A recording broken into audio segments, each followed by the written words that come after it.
Quando nos mudamos para São Paulo, parecia o começo de uma aventura, pelo menos na minha cabeça. Mas logo percebi que a realidade era bem diferente. Era uma casa mais velha, de estilo um pouco antiquado, com aquelas portas pesadas e janelas de madeira que rangem a cada movimento do vento. A cidade parecia me engolir com a sua pressa, e eu, sozinho no meu quarto, me sentia como uma ilha no meio do caos. Nada era familiar, nenhum rosto amigo, e até o bairro, apesar de agitado, parecia um cenário onde eu era só uma sombra. Em meio a tudo isso, tinha um segredo que mantinha escondido de todos, um perfil anônimo que eu usava em uma rede social para dar conselhos. Era uma ideia meio estranha, eu sei, mas foi o único jeito que encontrei de me sentir útil e, de certa forma, conectado com alguém. As pessoas desabafavam, e eu respondia sem compromisso. Ninguém sabia que era eu, e a sensação de poder ser qualquer pessoa e, ao mesmo tempo, ninguém, era reconfortante. Era ali que eu deixava minhas preocupações de lado e entrava na cabeça de outras pessoas, ajudando, mesmo que fosse só com algumas palavras. Foi num dia desses, numa noite abafada em que o ar parecia parado, que recebi uma mensagem de um seguidor novo. Não era tão incomum, mas o jeito como ele se apresentou já me deixou curioso. Chamou-me pelo nome do perfil, sem enrolação, dizendo que queria desabafar. Estranho, e geralmente as pessoas chegavam com oi, tudo bem, ou coisa parecida, mas ele foi direto. Me chamou a atenção, então decidi responder, achando que ia ser só mais uma conversa rápida. A primeira mensagem dele foi um pouco desconcertante. Ele começou contando que tinha um dom que a mãe odiava. Fiquei intrigado. Que tipo de dom seria esse? Eu já havia recebido mensagens de gente dizendo que tinha habilidades especiais, que falava com espíritos, coisas assim, mas essa conversa logo me pegou. Ele descrevia seu dom como uma sensação de lugares. Ele conseguia ver coisas, sentir lugares, como se estivesse lá, mesmo sem nunca ter posto os pés. Achei estranho, mas deixei ele continuar. Ele contou que certa vez a mãe precisava comprar uma cortina antiga, um modelo específico que ela não encontrava em lugar nenhum. Sem ter ideia de onde procurar, ela perguntou para ele, e ele simplesmente ouviu o lugar, como um tipo de visão. Detalhou o caminho até uma loja escondida num bairro distante, e, quando chegaram, lá estava a cortina. Achei a história fascinante, mas duvidava que fosse real. Afinal, quem tem esse tipo de habilidade? Isso parecia história de filme. Resolvi entrar na brincadeira e, meio cético, perguntei se ele poderia ouvir o meu quarto. Quem sabe, se ele acertasse algo, eu acreditaria um pouco mais. Mas já estava pronto para dar risada caso ele errasse. Ele me pediu para descrever o ambiente onde eu estava, só para ter uma ideia do lugar. Então, eu disse apenas que estava num quarto, sem dar detalhes. Não queria facilitar, e até me escondi um pouco. Afinal, minha mãe havia decorado o quarto dos meus pais de um jeito muito específico, com móveis mais pesados e antigos, então pensei que seria difícil ele acertar. Ele ficou em silêncio por um tempo e, de repente, começou a digitar. O seu quarto tem uma porta à esquerda, certo? Tem uma cama à direita, quase encostada na parede, e um guarda-roupa próximo da porta. Na frente da cama, tem uma janela de madeira. Fiquei impressionado. A descrição era exatamente a do quarto e dos meus pais. Mas eu estava no quarto deles naquela hora, usando o computador. Nada batia com o meu quarto. Respondi dizendo que ele estava errado, que o lugar onde eu estava não tinha nada daquilo. Mas ele parecia certo do que dizia e insistiu que eu estava mentindo. Aquela certeza toda dele começou a me deixar desconfortável. Fiquei com a impressão de que ele via algo mais do que eu deixava transparecer.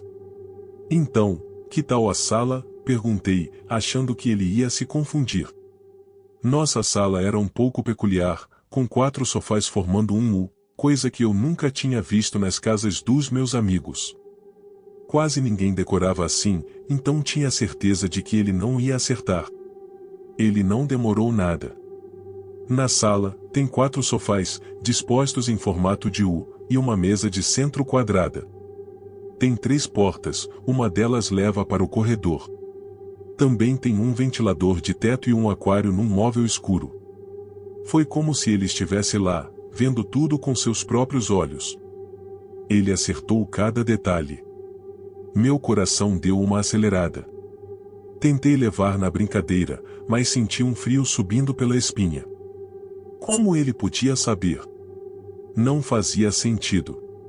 Você tem religião? Perguntei, tentando entender quem era aquele estranho. Como você faz isso? Quem é o seu Deus? Ele respondeu que não tinha religião, que o dom era algo com o qual tinha nascido, mas que a família o via com maus olhos por causa disso. Disse que já estava acostumado a ser rejeitado, que o dom era uma maldição, mas ele não se importava. Era uma parte dele, e ele havia aprendido a conviver com isso. Depois de algumas mensagens, ele se despediu, agradeceu pela conversa e saiu. Eu ainda estava atordoado, mas desliguei o computador, apagando aquela tela estranhamente luminosa que parecia mais fria do que o normal naquela noite. Caminhei de volta para o meu quarto, mas, no caminho, algo me incomodava, uma sensação de que algo não estava certo.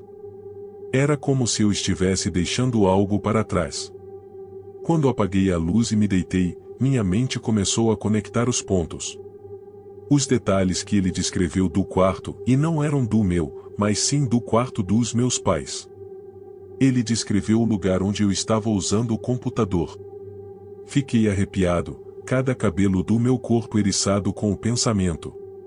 Nenhum dos meus amigos sabia da casa nova, muito menos do quarto dos meus pais, e menos ainda do perfil anônimo que eu mantinha. Como ele sabia? O silêncio do quarto parecia se intensificar, os barulhos da casa velhíssima rangendo levemente, quase como se me observasse.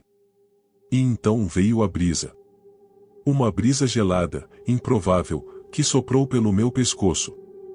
Fiquei deitado, tentando me convencer de que era coisa da minha cabeça, mas aquele arrepio não passava. No dia seguinte, ainda perturbado pela noite mal dormida, fui procurar a conta dele para tentar entender melhor aquilo tudo. Abri a rede social, vasculhei os seguidores recentes, as mensagens e mais ele havia desaparecido.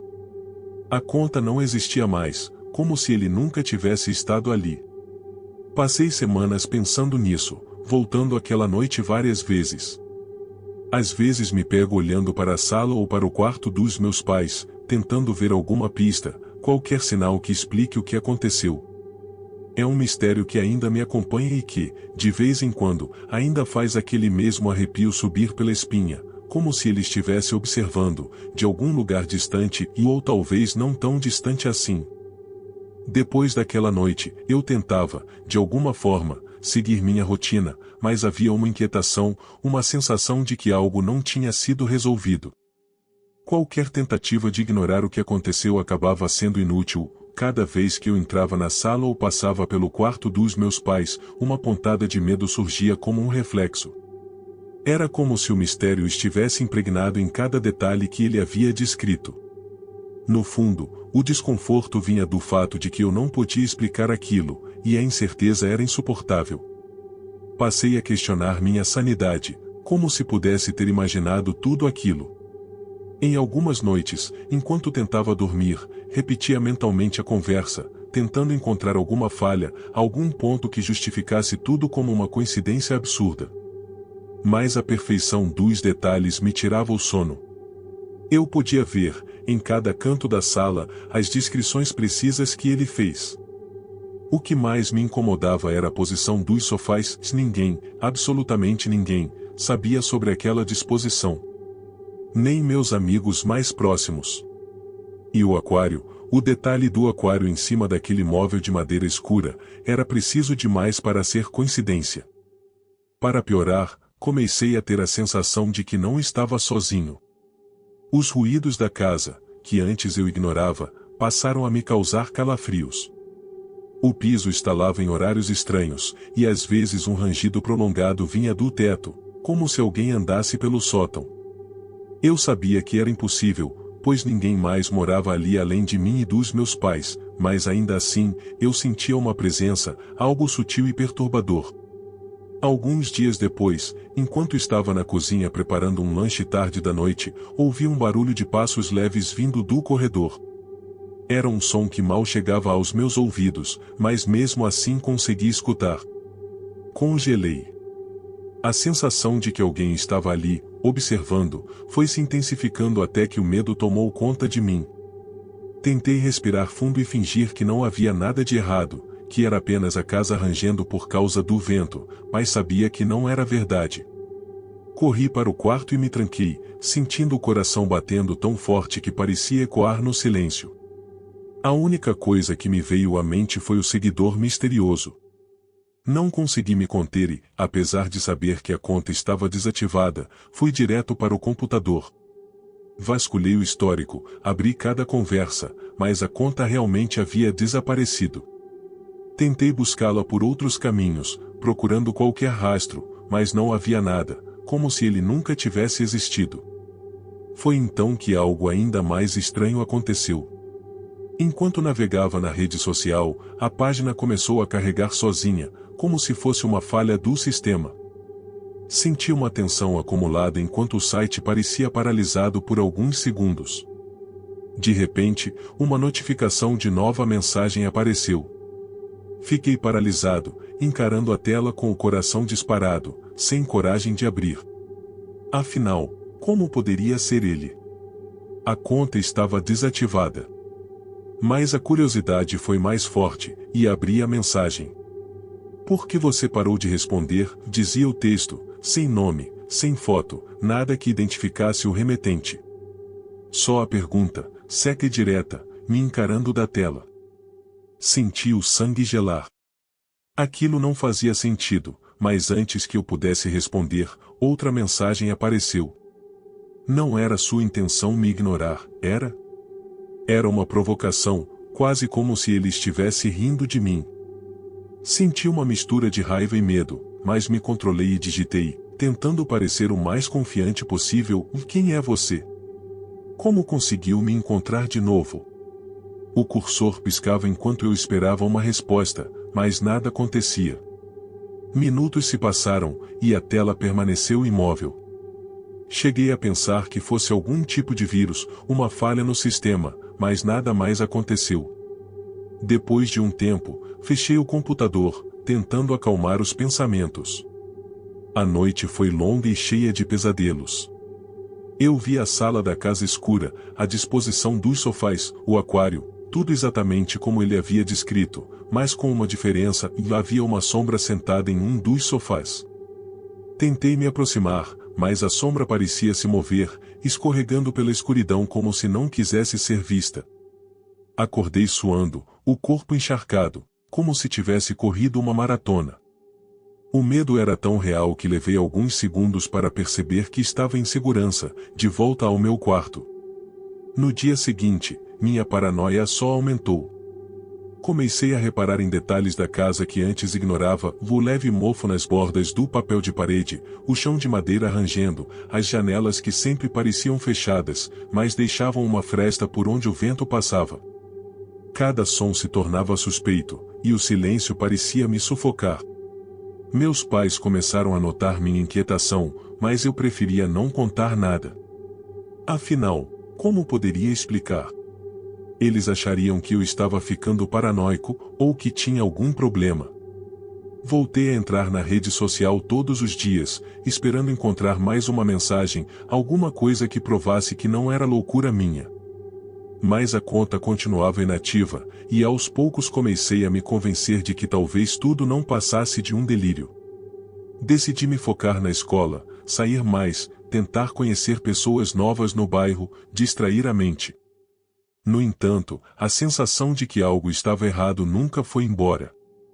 Certo dia, quando entrei na sala para pegar o celular que havia deixado no sofá, senti o cheiro de algo estranho. Era um cheiro doce e podre ao mesmo tempo, como se algo estivesse apodrecendo. O cheiro vinha do aquário. Me aproximei e vi que a água estava turva, as plantas cobertas por uma camada estranha de lodo escuro. Parecia que ninguém havia cuidado do aquário há meses, mas eu sabia que meus pais o limpavam regularmente. Naquela noite, os barulhos ficaram ainda piores. Os estalos e rangidos da casa soavam como passos, e em certos momentos eu podia jurar que ouvia uma respiração leve, como se alguém estivesse atrás de mim. Quando finalmente consegui dormir, fui atormentado por mais um pesadelo, dessa vez ainda mais real.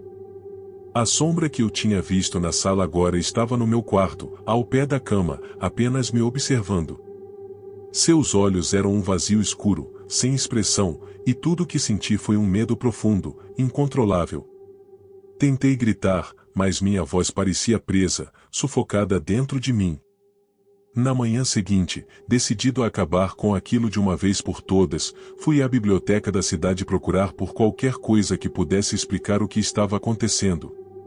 Passei horas folheando livros sobre lendas urbanas, histórias de assombrações, fenômenos sobrenaturais.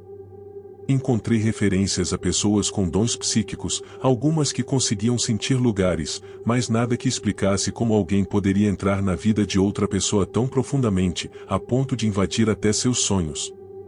As semanas se passaram, e aos poucos a casa voltou ao silêncio, como se tudo tivesse sido uma fase estranha da minha vida. O aquário foi limpo, o cheiro desapareceu, e os passos no corredor cessaram. Eu ainda visitava a rede social de vez em quando, mas a conta dele parecia realmente ter desaparecido, deixando-me apenas com memórias e uma estranha sensação de vazio.